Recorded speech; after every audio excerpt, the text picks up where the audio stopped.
Chapter 50, A Hero's Job.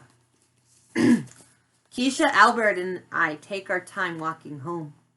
A voice behind us calls, "Hey, Brain, wait up." We turn around and I hear Albert mumble, "Oh no." I've never actually seen him turn white before, but he does, and I look back at these boys who are running towards us. Albert is jumpy, like he's going to run, too, and I know that these must be the kids that beat up on him all the time. I wish Travis was here. "Who are they?" Keisha asks. Albert swallows hard. "Hey, Brain," the one closest says. "Are these your girlfriends?" he asks. The group laughs. One in back says, "Yeah, right, like that dweeb would have a girlfriend. He'd be lucky to get a pet bird." They laugh harder. Keisha steps forward. "Why don't you just get lost?" she says. "Don't think so. I'm right where I'm supposed to be." He turns to Albert and shoves him. "Hey, Brain, did you miss me?" "Like a dog misses a flea," Albert mumbles, his eyes glued to the ground. I wish he would at least look at the kid. Keisha's voice gets louder. "Yeah, like a little flea. Now get lost before someone slaps you." And before I can even start worrying for her, the boy grabs her arm and pushes her to the ground. "Slaps me? I don't think so." "Hey," Albert says, "you leave her alone." The boy turns to Albert. "Shut up, Brain, or you're next." The second boy picks up Keisha's bag.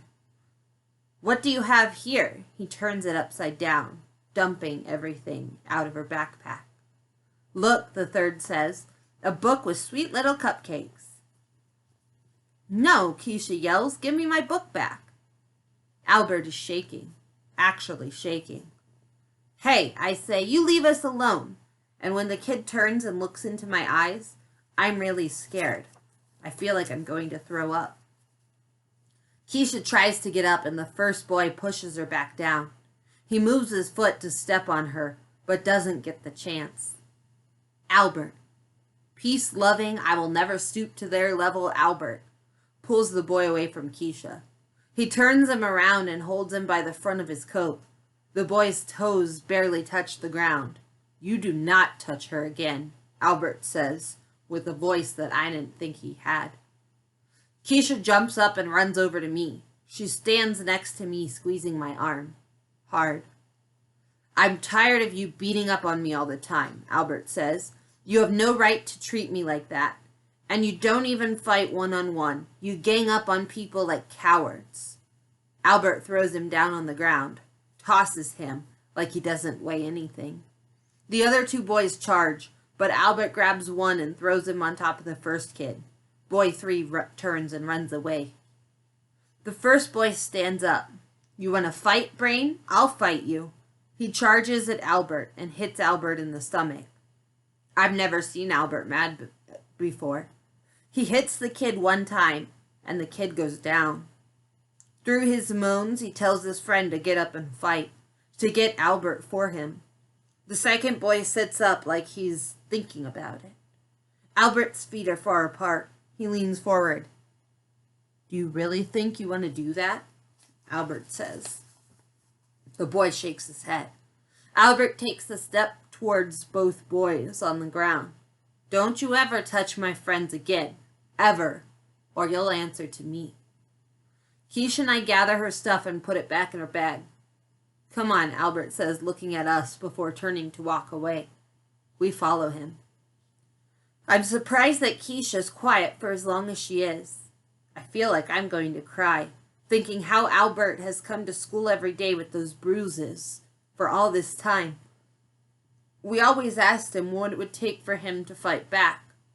Turns out, it was protecting us. "Albert," Keisha says, "that was amazing! And you can fight." I can't take credit for strong arms. "But," I say, "it wasn't just your arms, Albert. You were seriously brave back there." "Yup, that's true," Keisha says. "Yup, that's true," Keisha says. Yep, that's true, Keisha says. Then she laughs. So, Albert, what got into you anyway? My dad has always said that violence is something to avoid at all costs. Albert tells us, but he also said that you never hit a girl. And I had to weigh the two. Then he stops walking, and and he's wide-eyed looking at me. It gives me a chill the way he does it. But really, he says, it just made everything hurt inside to watch them hurt you too. I would have done anything in the universe to stop it. When we arrive at A&C Peterson's, Keisha is still acting out what Albert had done. He never says anything, but he seems quietly happier and a bit taller. After sliding into the booth, I take out my social studies book. Seriously? You're gonna do homework after that? Keisha asks. I have a lot to do. I thought Mr. Daniels said you only had to do half the questions. He did, but I want to try and do them all. I don't want to get off easy. I figured out that if I look at the first two letters and the last two letters of a word, I can sometimes figure it out from the rest of the sentence. This trick I've discovered made Mr. Daniels tell me that I'm a genius. What's wrong with you? Are you serious? Keisha asks. Yeah, I know. First I didn't want to do work, and now I want to do extra. You are a mystery, that's for sure, she says. Huh, Albert says. That reminds me of our president, Teddy Roosevelt, who went on a hunting trip and found that one of his companions tied a bear to a tree for him, so it would be easier to shoot. He refused to shoot the bear, and he set it free. In fact, that's why teddy bears are called Teddy, after Teddy Roosevelt. True story. After the president that day.